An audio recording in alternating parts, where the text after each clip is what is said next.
This next story we're going to talk about is a little different. And for my people watching on Twitter, make sure you follow us on Twitter at the 2_charge. It's our new Twitter. We're going to just kind of live stream from there as well. So I appreciate if you guys hit the follow on that. And we're going to be live streaming on there too. So you guys can listen to the conversations that Pete and I and whoever else is going to be having them.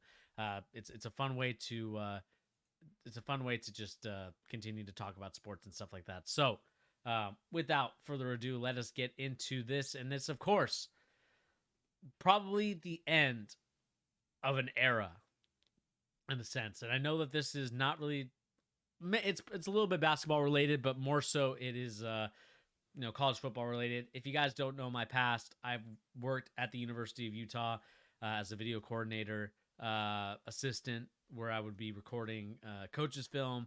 It was a lot of fun, a lot of ups and downs along the way, but it was probably one of the most fun jobs I've ever had because you got to follow the football team, film their coaches, and it is I would say it's a lot of fun. So I do appreciate my time there, and this is a little bit sad for me because again, I feel like it's the end of the Pac-12, and this is what it goes on to say. Sources: Oregon, Washington set to join the Big Ten and leave the Pac-12.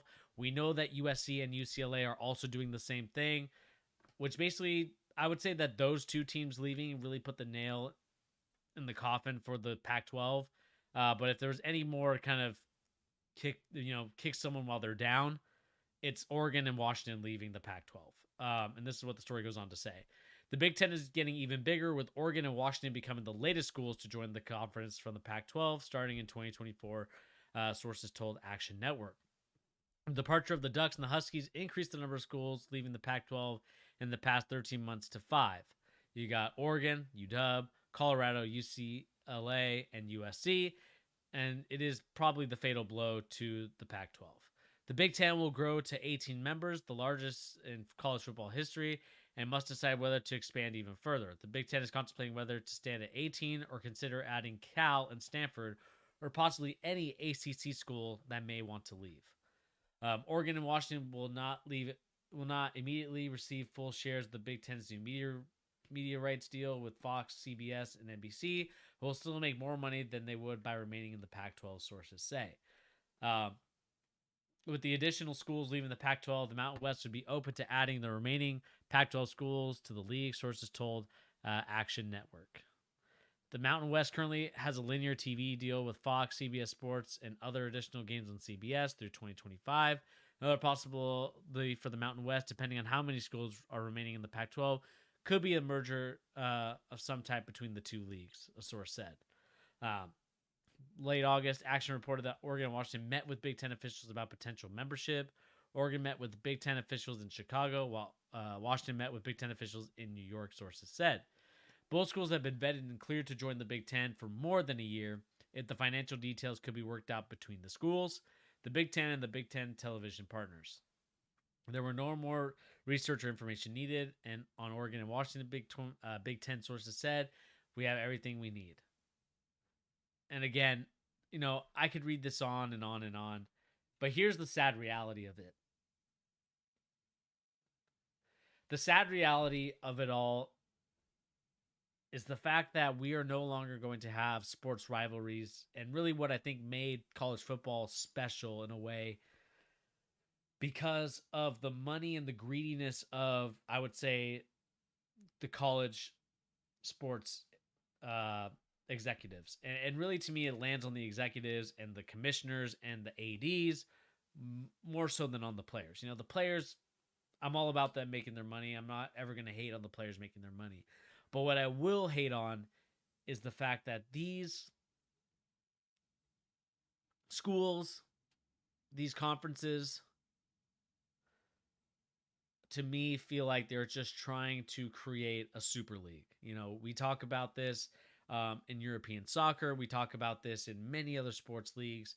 But college football, college basketball, many of the college sports, the reason why we watch it, the reason why we tune in each and every week is because we love the rivalries. We love how it feels like anybody can win. It doesn't feel like one team always wins. Like, yes, the SEC is dominant. They're the best conference in all of college football. Basketball, it's more so spread out evenly, even though UConn won it this year. But for the most part, it's anybody's field, right? That's the reason why there's so many sports leagues, conferences, I should say, and there's also why there's so many teams in these college sports. Like I said, the frustrating part is I feel like these big schools, like an Oregon, like a Washington, these are, I would say Oregon's a little, they haven't really been as big since, I would say the late tens, when they had that really good Oregon run. But when you really think about it, like these big schools, the Alabamas, the Georgias, the Texases, the Oklahomas, like all these schools to me are creating what we hated in European football, which is a super league. I just feel like there's only going to be two conferences next year. Well, maybe not next year, but in the next couple of years. It's going to be the SEC and the Big 4008. Because it just feels like everybody's going to join the Big Ten. And I don't know what they're going to be called now. I don't know if you really can call it the Big Ten anymore, but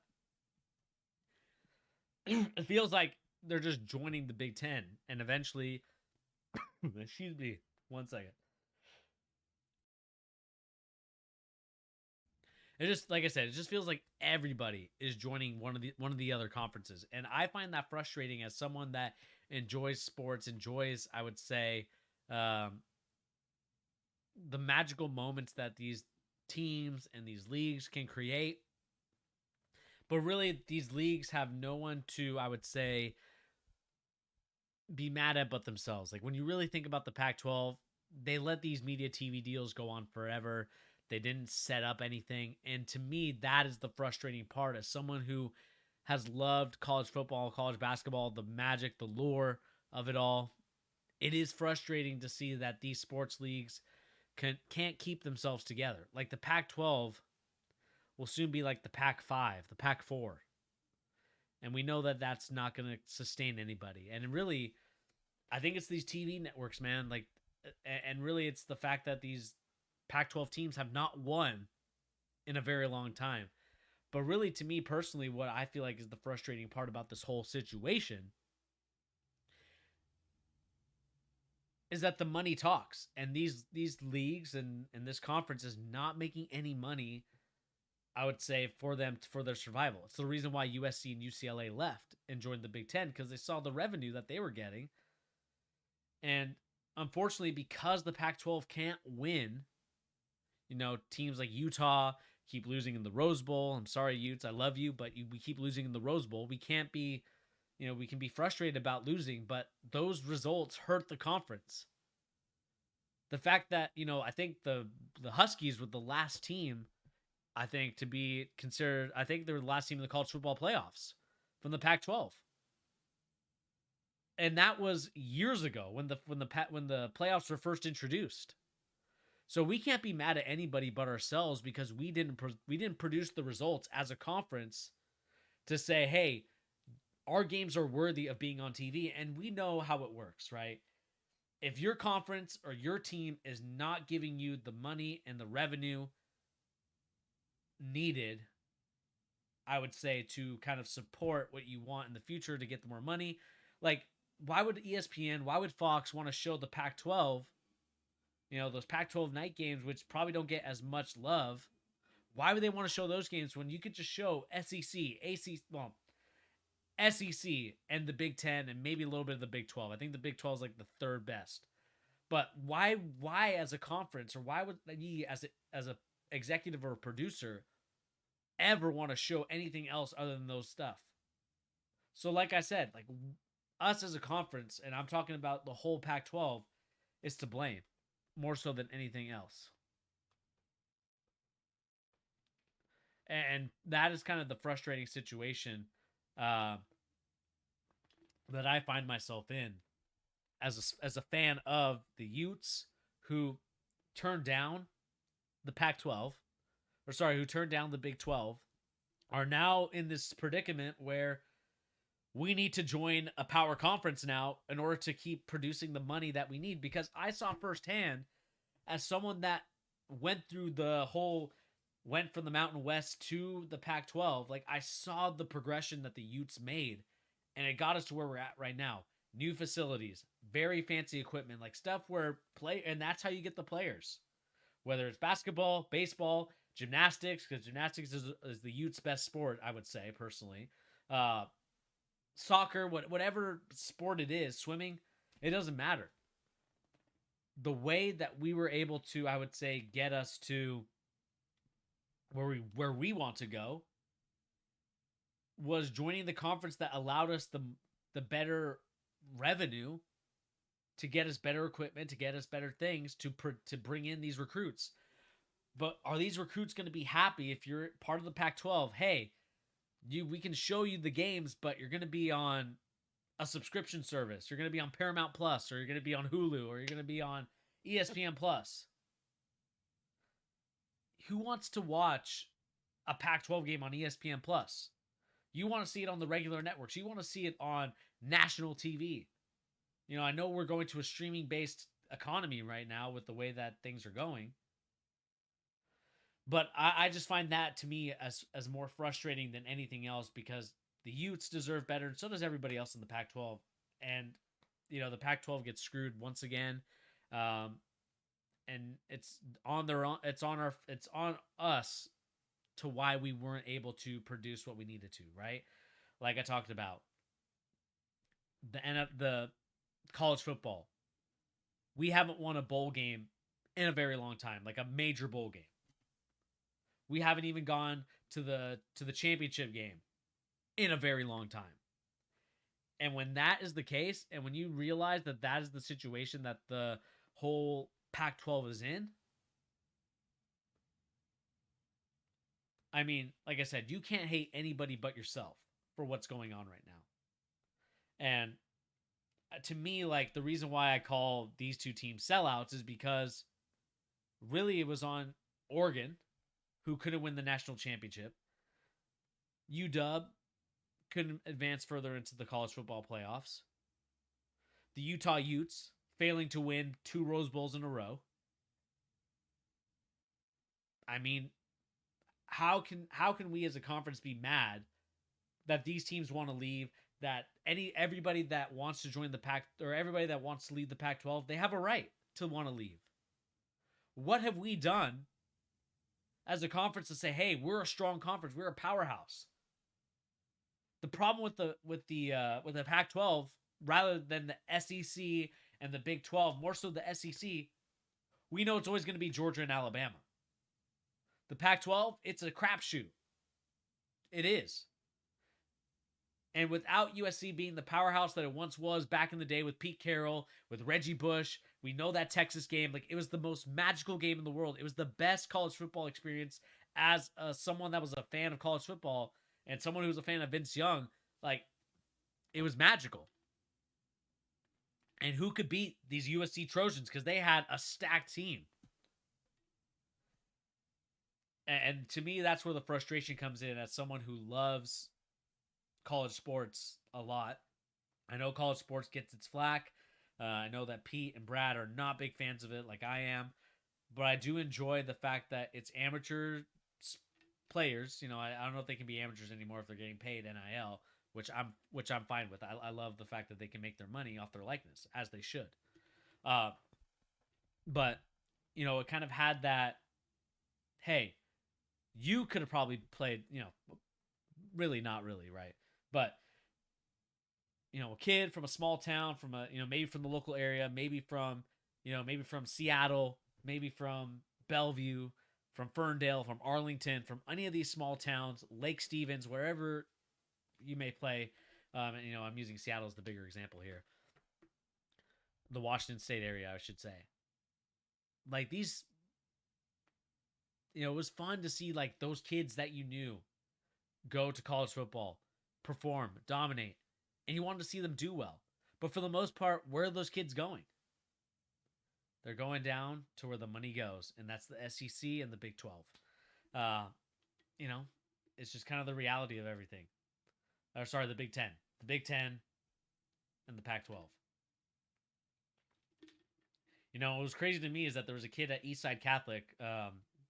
when we made a big run at in districts like a couple years back. He played on the basketball team. Dominant football player.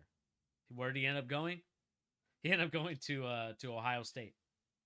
Um, good kid too. Very very athletic. Like that's where that kid went. The fact that Washington or any of these other schools couldn't keep um,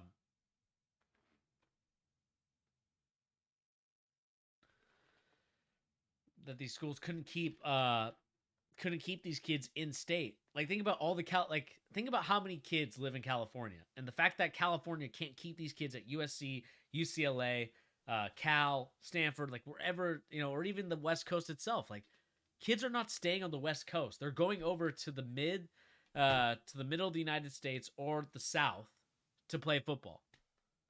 Basketball, I think it's a little bit of a different story, but even so, a lot of the kids are not staying in the West Coast. They're moving to the middle of America. So I think that's something that, as conferences, as ads, as a whole conference in general, again, they have no one to blame but themselves, and that's the frustrating part about this whole situation. So let me know what you guys think in the comment section down below about the whole Pac-12 basically being disintegrated and no longer existing as we once knew it to be. Right, a lot of these conferences are probably going to get killed. And that's just the sad reality of everything. So, like I said, let me know in the comment section down below. What do you guys make of this whole situation? Are you guys a big fan of it? Are you not a big fan of the whole thing? I would like to know your guys' comments and opinions in the comment section down below. And anyway, guys, that's going to do it here for the charge. I do appreciate you hopping on. I know it was a very short day and not really a lot of NBA news, and I can do a quick check, but I'm pretty sure it is no NBA news other than Derek White. Would be cool to extend with the Celtics. I think it'd be cool as well. He obviously deserved it after the game-winning shot that he made in Miami. But with that being said, that is going to do it here for the charge. Thank you once again for tuning in, giving the latest NBA news and rumors, and also basketball opinions. Please remember to hit that like, share, and subscribe button if you're new to the channel. Again, all that stuff helps us out tremendously and lets us know that you're interested in the content that we have here on the charge. Anyway, guys, like I said, my name is Bernie. I'll catch everybody on the next episode of the charge. I think we might be doing a stream with Pete and I, and we will see you guys then. I will again update you guys when that's going to happen. And I hope you guys have a fantastic rest of your day. Enjoy your Friday, and we'll see everybody on the next episode. Anyway, guys, we'll catch you later. Peace.